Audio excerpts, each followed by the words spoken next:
Morning friends. आजची morning तर खूपच फ्रेश वाटत होती, कारण माझी झोप जी आहे ती एकदम पुरेपूर झाली होती. मेन इम्पॉर्टंट, मी जेव्हापासून डेली व्लॉगिंग करते ना, तेव्हापासून माझा जो वेळ आहे तो एकदम बरोबर कामांमध्ये जातो आणि बिलकुल कुठेही इतरत्र वेळ वाया घालवत नाही आहे. त्यामुळे झोप पण शांत लागते आणि अलार्म वाजण्याच्या अगोदरच मला जाग आलेली असते. हे तर खूपच भारी आहे ना, की आपण उठायचा जेव्हा कंटाळा करतो आणि अचानक आपल्यामध्ये असे चेंजेस दिसतात, तर स्वतःला थोडंसं छान फीलसुद्धा होतं. सेम मलाही तसंच वाटत आहे. मी सकाळी टायमिंगवरती उठले, अंघोळ वगैरे करण्यासाठी पाणी लावून दिलं होतं. आज आज मंडे आहे, तर म्हणलं चला आपण एकदम मॉर्निंग फ्रेश माइंडसेटने करूया, जेणेकरून आपला पूर्ण दिवस जो आहे तो एकदम छान जाईल. आणि मी पॉझिटिव्ह गोष्टींवरती खूपच जास्त ट्रस्ट करते. आयुष्यात खूप साऱ्या निगेटिव्ह गोष्टीसुद्धा येतात, पण मी छोट्या छोट्या गोष्टींमध्ये पॉझिटिव्हिटी शोधण्याचा नेहमी प्रयत्न करत असते.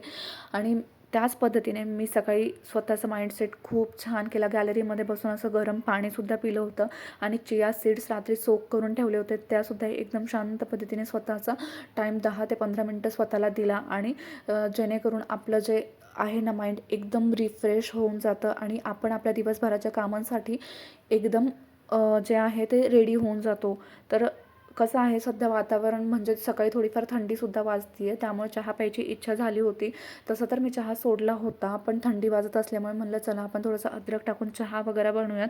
तर इथे मस्तपैकी असा कडक चहा बनवून घेतला होता आणि माझ्या फ्रेंडसोबत मी तो चहा एन्जॉय केला होता. तर माझं हे डेली व्लॉगिंगचं चॅनल आहे, तर तुम्हाला माझा आजचा हा व्हिडिओ आवडला असेल तर व्हिडिओला लाईक आणि कॉमेंट करा. Thank you for watching.